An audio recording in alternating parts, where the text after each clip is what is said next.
Ressignificar. Ou palavrinha difícil essa. Não é difícil de falar, não, é difícil de fazer.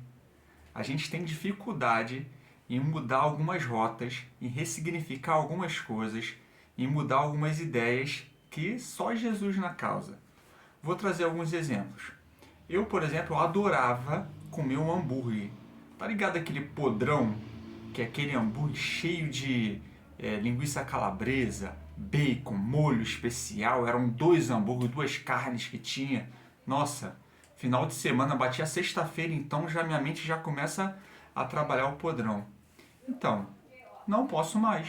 Por quê? Porque me faz mal. E aí eu comecei a ressignificar coisas que antes eu fazia e que hoje elas me tiram tempo de vida. Olha isso que louco. Toda vez que eu comia esse hamburgão, com várias coisas ali que não fazem bem para a saúde, eu fazia o que? Eu perdia tempo para a vida. E aí eu passei a ressignificar. Trouxe um novo sentido para as coisas. Então, ao invés de comer um podrão, eu comecei a fazer o quê? Come uma tapioca, come uma crepioca, de repente faz umas iscas de carne, isca de frango. Então, assim, eu comecei a trabalhar com outros tipos de lanche. Por quê? Porque isso me trazia tempo de vida. Olha, ele me tirava o tempo de vida. E isso me dava novo tempo de vida. E aí a gente começa a pensar, quantas pessoas não tiveram que ressignificar muita coisa? Por exemplo, eu já conheci aqui uma pessoa que ela bebia muito, ela me confessou isso. Ela vivia bebendo, quando chegava final de semana, ela já pensava na balada, no barzinho e enchia a cara, ficava de ressaca no outro dia. O que ela fazia? Perdia tempo da vida dela. E ela passou a ressignificar, ela parou de fazer isso. Ela começou a conviver mais com os amigos, conviver mais com os familiares, com as pessoas que ela gosta. Ela começou a ter um pouco mais de sanidade. Por quê? Ela deixou de perder tempo para a vida. Ela parou de beber da maneira que ela bebia. Então, às vezes, um suquinho, uma água com gás, um bate-papo com os amigos, com os colegas. Nossa, ela começou o quê? A ganhar tempo para a vida. Eu tenho aqui também um amigo que ele não fazia nenhuma atividade. Nada, zero. Ele falava que a atividade que ele fazia era pegar um copo e ficar, levantamento de copo. Era a atividade que ele fazia. O que ele estava fazendo? Perdendo tempo de vida. Hoje ele faz triatlo. Gente, é o terceiro triatlo que ele está fazendo. Já terceiro ou quarto, se eu não me engano. Então, assim, tem até o Ironman, né? Que são essas atividades. A pessoa tem que correr, tem que andar de bicicleta e tem que nadar. E sabe quando que aconteceu isso? Depois que ele teve um diagnóstico de uma doença grave. Sabe quando aconteceu comigo? Quando eu tive um diagnóstico de uma doença grave. Quando a gente chega perto dos 40, principalmente, quando passa dos 40, a gente passa a observar que assim muitas coisas fazem mal para a nossa vida, né, que antes não fazia. Da mesma forma quando você tem um diagnóstico de uma doença grave. Então a gente passa a ter que ressignificar muitas coisas.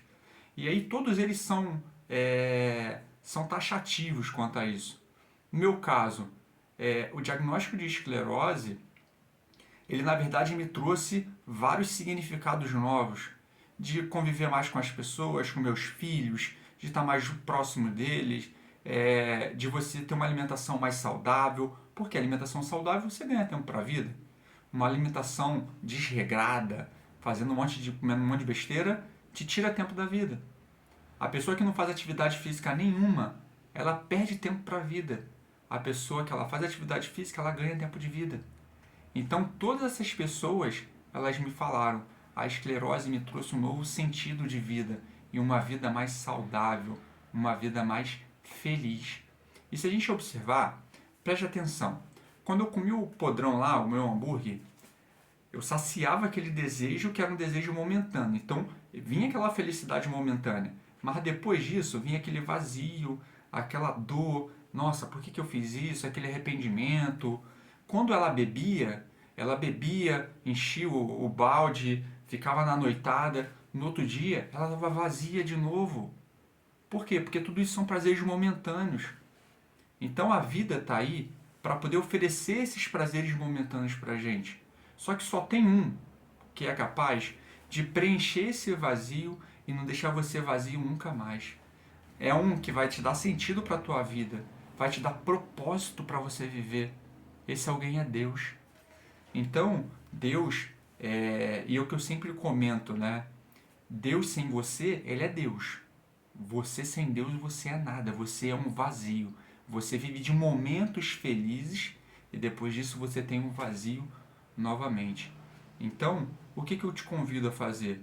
Permite Jesus entrar no teu coração, permite ele preencher esse vazio, porque você vai poder fazer muitas coisas novas, até coisas que você fazia antes, mas modificando de repente um cenário, mas você nunca vai estar vazio. Você vai ter sempre o seu preenchimento, você vai estar sempre com aquela paz que excede o entendimento. Mesmo que você tenha um diagnóstico grave, a paz de Deus vai estar junto com você. A alegria do Senhor, a nossa força, ele vai estar preenchendo o teu coração. Então, assim, vamos parar com esse negócio de deixar vazio e vamos parar de fazer coisas que fazem a gente perder tempo de vida. Eu não quero acelerar mais o meu relógio, eu quero que o meu relógio ande regradinho no tempo certo, tá? E Deus, ele tem esse cuidado com a gente.